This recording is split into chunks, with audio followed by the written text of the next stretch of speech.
Bonjour tout le monde, bonjour monsieur le gouverneur. Ouais. C'est Josette Kali de la radio Sud FM. Ouais. Quelles sont les raisons qui ont motivé la décision du comité de politique monétaire relativement au taux directeur de la Banque centrale? Bien, merci beaucoup. Merci pour votre question.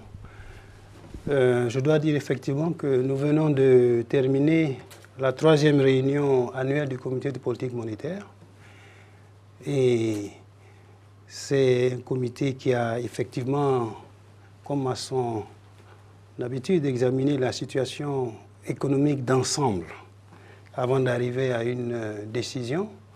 Le comité a examiné la situation économique au plan international et au plan de notre région également. Alors, ce qui est ressorti au plan international, le comité a noté que, effectivement, on sent que la croissance reste stable, taux de 3,2%. Elle est relativement forte, même s'il y a des variations de région à région. L'inflation est en légère baisse au plan international.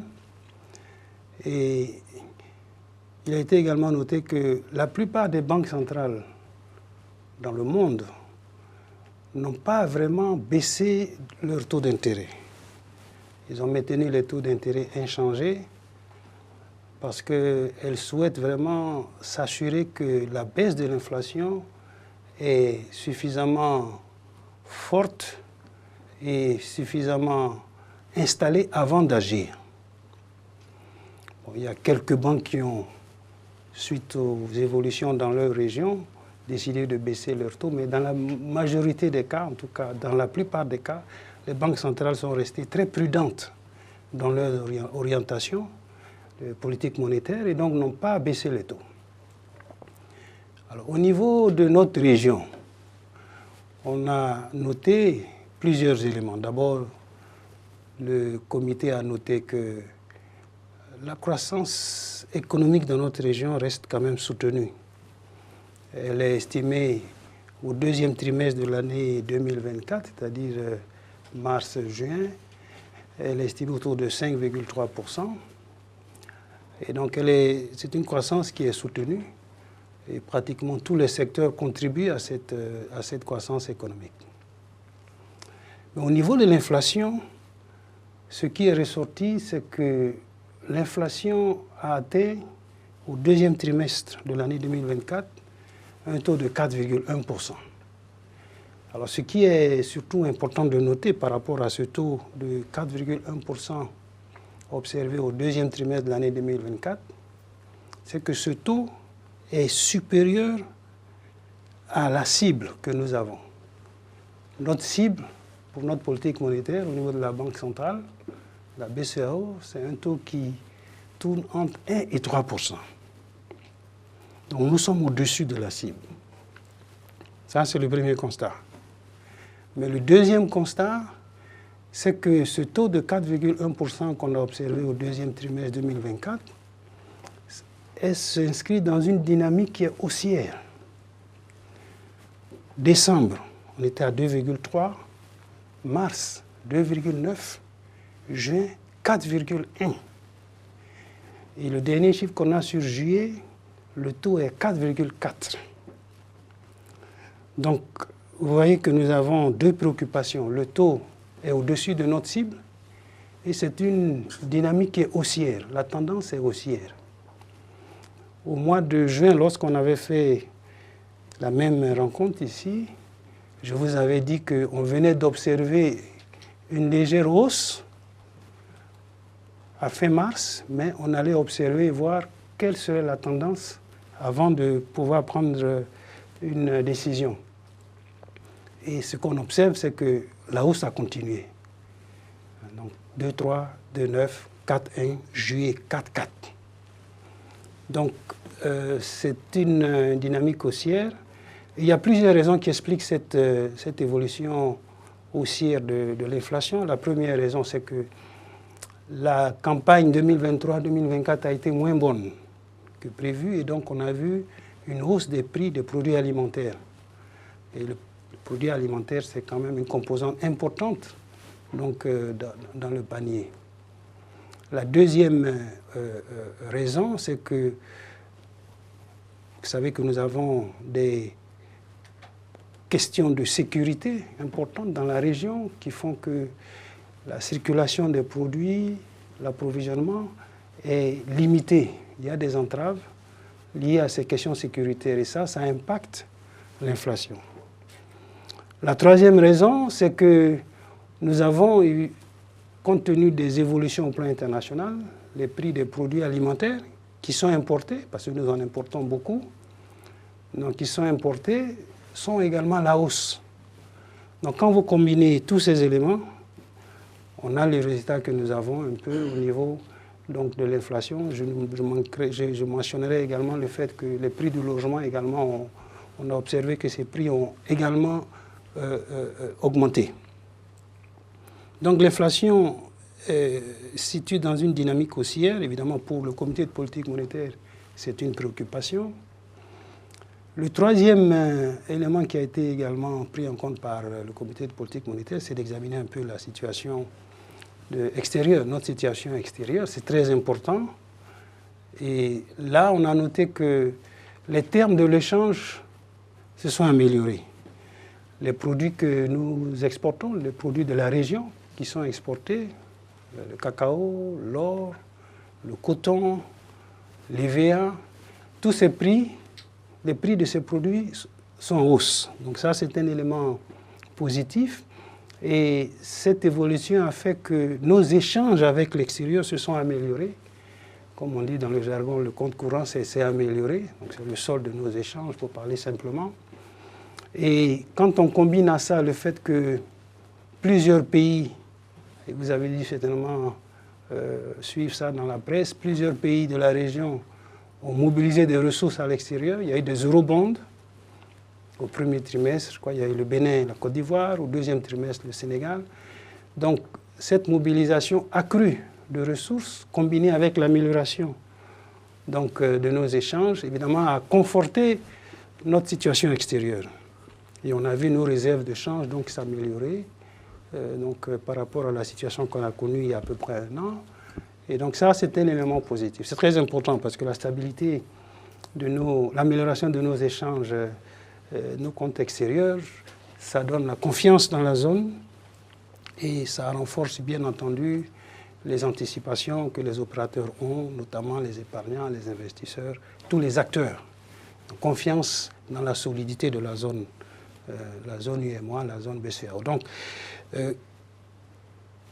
tenant compte de tous ces aspects et examinant également les perspectives à court terme, parce que je vous ai donné la situation telle qu'on les a observées sur la base des informations disponibles, mais on a analysé également les perspectives à court terme.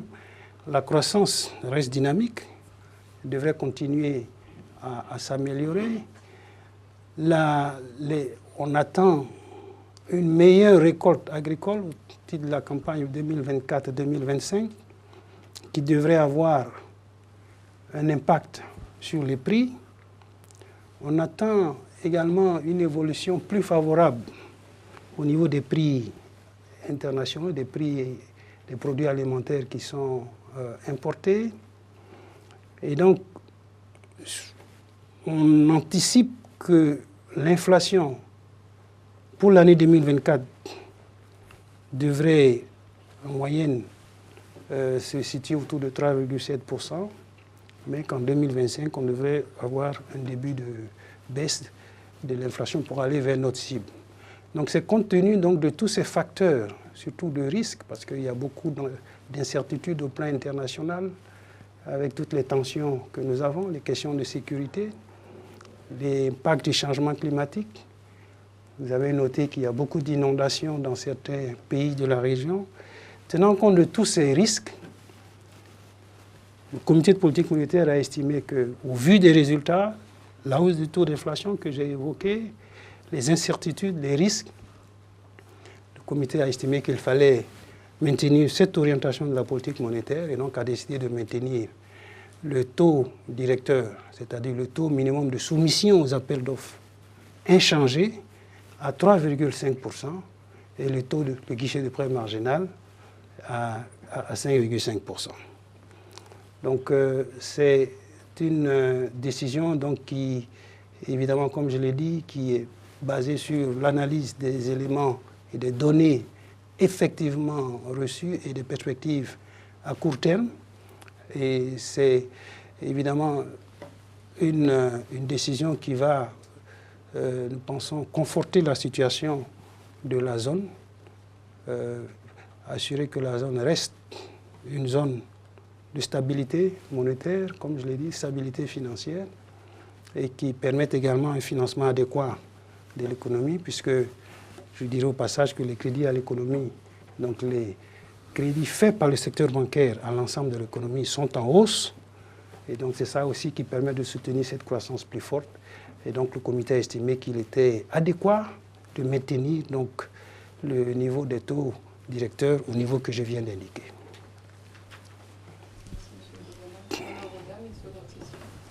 Voilà. Bonjour tout le monde. Bonjour Monsieur le Gouverneur.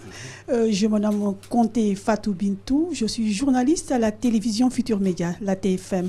En fait, moi j'avais deux petites préoccupations. Et voilà. En fait, moi j'ai noté il a été noté d'ailleurs au mois de juillet une remontée de 4,4% du taux d'inflation, comme vous l'avez dit tout à l'heure. Et qu'est-ce qui indique que cette inflation ne va pas continuer d'augmenter dans les mois à venir? Et si c'est le cas, quelle incidence pourrait-il avoir sur la politique monétaire dans l'espace? Oui, merci. Effectivement, donc, comme je vous ai dit, l'inflation que nous avons observée au deuxième trimestre, c'est de 4,1. Et le dernier chiffre que nous avons, celui de juillet, c'est 4,4. Et comme j'ai dit, c'est cette dynamique haussière de l'inflation qui a été une préoccupation du comité de politique monétaire. Alors, j'ai dit que cette hausse, elle est due à la hausse des prix des produits alimentaires, parce que la campagne agricole a été moins bonne. Sur les perspectives à court terme, je dis qu'on s'attend à une meilleure production agricole au niveau de la région pour la campagne donc, qui est 2024-2025. Et cette meilleure production agricole va avoir un impact sur les prix des produits agricoles. Et je dis également qu'on prévoit qu'il va y avoir une baisse des prix des produits alimentaires qui sont importés par notre région. Et ces prévisions, elles sont de la Banque mondiale, du Fonds monétaire, c'est-à-dire des institutions internationales qui font ces prévisions. Et elles nous disent que les prix des produits alimentaires au niveau international vont baisser. Et donc, quand on combine ces deux éléments, plus, n'oubliez pas qu'il y a plusieurs pays de la région qui ont décidé, au niveau des États, de prendre des mesures de lutte contre la vie chère. Certains pays ont baissé certains produits, prix de produits. Et donc, quand on combine tous ces éléments, on anticipe que malgré que nous soyons aujourd'hui à 4,4% en juillet, on pense qu'il va y avoir une inflexion, que ça va baisser et qu'on va finir l'année autour de 3,7%.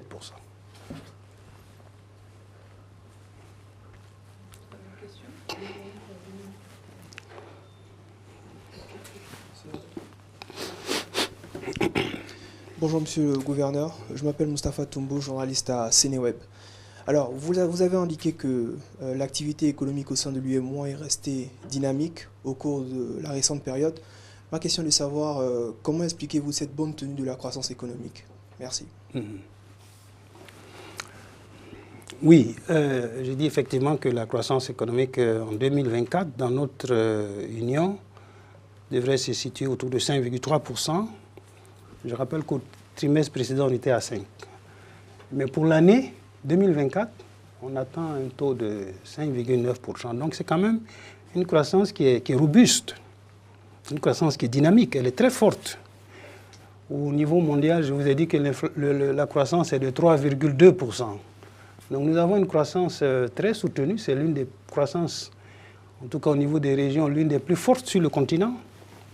Et ça provient de plusieurs facteurs. D'ailleurs, tous les secteurs contribuent à cette croissance économique, le secteur agricole, le secteur secondaire, le secteur minier. Vous savez que le Sénégal a commencé l'exploitation du pétrole, du gaz, le Bénin, le Niger, à travers l'exploitation du pétrole par le Bénin, la Côte d'Ivoire, il y a un projet de gaz. Vous savez qu'au niveau de l'or, dans toute la région, il y a un dynamisme. Les prix de l'or sont à des niveaux très élevés, des niveaux historiquement élevés. On est à près de 2500 $ par once. Et dans la région, nous produisons pratiquement en moyenne 210 tonnes d'or. Donc ça également, ça impacte. Et je vous ai dit également que les prix du cacao, de l'EVA, du coton sont très élevés. Et donc tous ces éléments font que tous les secteurs, surtout le secteur tertiaire aussi, je ne vais pas oublier, c'est pratiquement le secteur le plus important dans notre région. Le secteur tertiaire également participe et contribue donc à cette croissance économique. Donc tous les secteurs sont vraiment dans une dynamique haussière. Et ça reflète, je crois aussi, la confiance dans l'économie. C'est-à-dire qu'il y a des investissements publics qui sont faits dans les domaines des infrastructures, mais il y a également des investissements privés. Beaucoup d'investissements privés qui sont faits dans les différents secteurs. Et c'est tout ça qui participe à la croissance que l'on observe. Donc c'est une croissance forte, et c'est vrai. Et tous les secteurs sont vraiment, j'ai mentionné quelques-uns de manière plus spécifique, mais tous les secteurs contribuent à cette croissance économique. Merci, Monsieur le Gouverneur. C'est Oumar Fedjor du quotidien national Le Soleil. Ma question elle est relative un peu à la situation du secteur bancaire dans l'UEMOA. Comment se porte-t-il? Bon, le secteur bancaire dans l'Union, c'est un secteur qui est dynamique, qui est rentable et qui joue son rôle. Son rôle, c'est quoi? C'est collecter l'épargne et financer les acteurs, les opérateurs, le secteur privé et aussi le secteur public. Donc, c'est un secteur qui est en expansion. Aujourd'hui, on a à peu près 135 banques dans l'UEMOA, 135 banques, et puis 25 établissements financiers à caractère bancaire. Donc, nous avons à peu près 160 établissements. Et donc, secteur très dynamique, comme je l'ai dit, les crédits à l'économie, les crédits en soutien pour le financement de l'économie effectués par le secteur bancaire. Donc, ces crédits-là sont en hausse. On attend un glissement, certainement en moyenne, une augmentation taux de 8% sur l'année 2024, donc une croissance. Et le secteur est solide. Tous les indicateurs que nous utilisons pour mesurer la solidité du secteur bancaire, je ne vais pas rentrer dans les ratios techniques, mais je vous donne seulement quelques éléments, les ratios de solvabilité, liquidité, tous ces ratios sont à des niveaux qui sont meilleurs que la norme. Donc, ils sont meilleurs que la norme. Ça veut dire que le secteur bancaire se porte bien, il est solide. La dégradation du portefeuille, c'est-à-dire la qualité du portefeuille, c'est-à-dire les crédits qui sont évidemment sains, comme on appelle. Le taux est également meilleur que la norme, donc ça veut dire que les choses se passent bien. Le secteur est rentable, il est bénéficiaire. Vous avez certainement entendu les bénéfices de pas mal de banques dans la région. Ça veut dire que c'est un secteur qui se porte bien. Et nous avons effectivement, quand on regarde, évidemment, quand vous regardez les crédits, vous voyez qu'il faut... le secteur qui mobilise le plus de crédits du secteur bancaire, c'est le secteur tertiaire. À peu près 3/4 des crédits vont dans les secteurs tertiaires. Mais quand même, une évolution positive qu'on a notée, c'est que les crédits à moyen terme, c'est-à-dire les crédits d'une durée de 2 à 10 ans, c'est plus de la moitié des crédits. Donc ça veut dire que il y a plus de crédits à moyen terme, donc qui financent et qui soutiennent l'activité économique. Après, on a les crédits à court terme, c'est-à-dire entre 0 et 2 ans. Donc, le secteur se porte bien. Il y a eu des réformes qui ont été faites récemment. On a une nouvelle loi bancaire qui a été adoptée par le Conseil des ministres en 2023. Et c'est une loi qui permet justement d'abord de moderniser notre instrument juridique qui supporte et soutient le secteur bancaire. On l'a adapté aux évolutions, on a pris en compte les nouveaux défis, on a intégré de nouveaux acteurs comme les établissements de monnaie électronique. Et donc c'est une législation qui va permettre au secteur bancaire de pouvoir vraiment faire un saut qualitatif important, lui permettre vraiment de jouer son rôle. Alors, il faut dire également qu'on a pris une décision également importante, le Conseil des ministres, je veux dire, a pris une décision importante, c'est d'augmenter le capital minimum. On est passé de 10 milliards de francs CFA à 20 milliards, ça a été doublé. Et tout ça, c'est pour renforcer la solidité du secteur bancaire. Et donc, 20 milliards, et les banques ont 3 ans pour donc, se conformer à ces nouvelles dispositions. Nous avons donc, avec cette nouvelle loi bancaire, ces nouvelles dispositions, nous renforçons bien sûr le suivi et le contrôle des banques. Ça, c'est également important parce qu'il est important d'assurer la stabilité financière du secteur. Et la stabilité financière du secteur, ça passe par un secteur bancaire qui soit solide et sain, pour que lorsque les acteurs, les personnes qui travaillent, épargnent, aient confiance. Quand elles épargnent, ils vont déposer leur épargne dans les banques, elles ont confiance que bon, les ressources sont là, et que demain, quand j'en ai besoin, je les aurai. Donc il faut que les banques soient solides. Et donc ça, c'est le rôle de la Banque centrale, la commission bancaire. Donc nous faisons des contrôles pour nous assurer que les banques respectent donc toutes les dispositions qui sont prévues dans le dispositif prudentiel. Ça veut dire que nous surveillons la qualité du crédit, donc on mesure le risque du crédit, le risque de liquidité, les risques opérationnels, parce qu'aujourd'hui, de plus en plus, comme vous le savez très bien, la cybersécurité est devenue un enjeu et les banques sont justement sujets à ces attaques de cybersécurité parce qu'il y a des ressources et tous ceux qui sont des hackers, comme on les appelle, cherchent à aller vers les banques pour prendre des ressources. Donc on surveille les dispositifs mis en place par les banques pour justement se protéger de manière efficace contre les attaques de cybersécurité. Et il y a un domaine sur lequel également nous avons une attention très très très forte, c'est les dispositions de lutte contre le blanchiment des capitaux, le financement du terrorisme. Ça, c'est un élément pour nous extrêmement important. Nous sommes, comme je l'ai dit, très exigeants. Nous faisons des contrôles réguliers auprès des banques et nous les accompagnons quand elles ont donc... nous les accompagnons dans le processus de mise en œuvre des mesures pour lutter efficacement contre le blanchiment des capitaux. Et quand il y a récidive, nous sanctionnons. On sanctionne assez sévèrement les banques, parce que c'est important. Vous savez que nous avons des pays dans notre union qui sont sous surveillance du GAFI, l'Agence internationale pour la lutte contre le blanchiment. Et donc, nous voulons que notre zone soit une zone vraiment qui ne soit pas sous l'emprise de ceux qui s'adonnent à ces pratiques.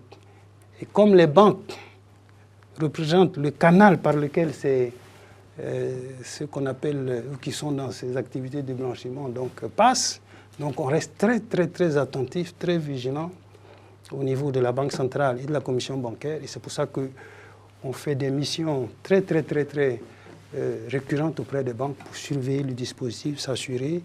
Quand il y a des actions, on les accompagne pour corriger. Et s'il y a des récidives, ça ne marche pas, on sanctionne. Et on va continuer à renforcer ça.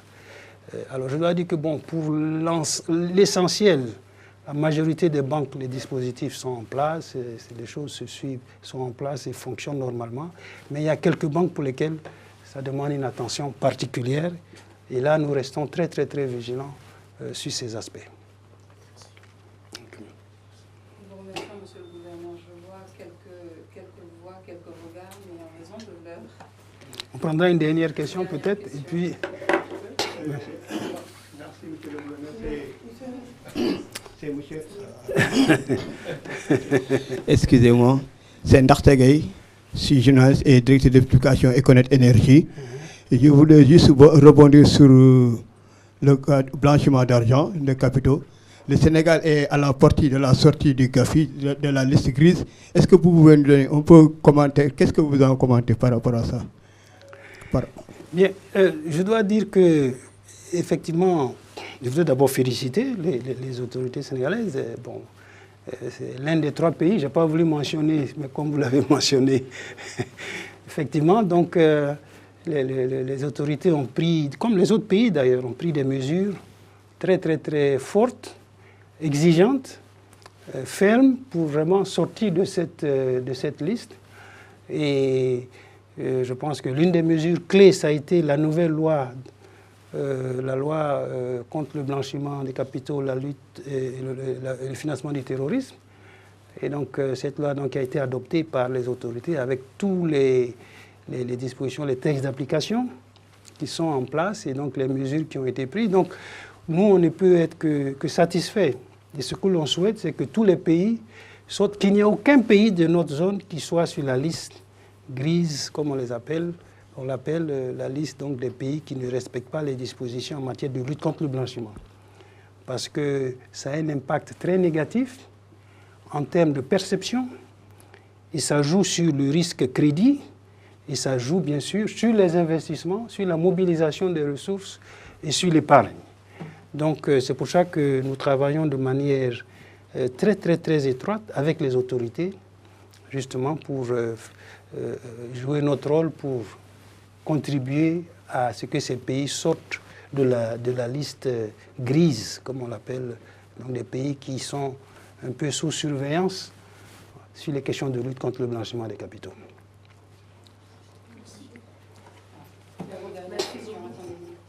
Bien sûr. Catherine Heuillet de l'Alliance Presse Bloomberg News. Pour retourner un peu sur les réserves en échange, vous avez dit que ça maintenait la stabilité et ça a même augmenté. Qu'est-ce qui m'intéresse cette stabilité pendant les derniers mois en 2024? Est-ce que vous pouvez aussi dire que l'impact de la crise du cacao au niveau de la Côte d'Ivoire et Ghana, ça va avoir quel impact sur les réserves? Merci.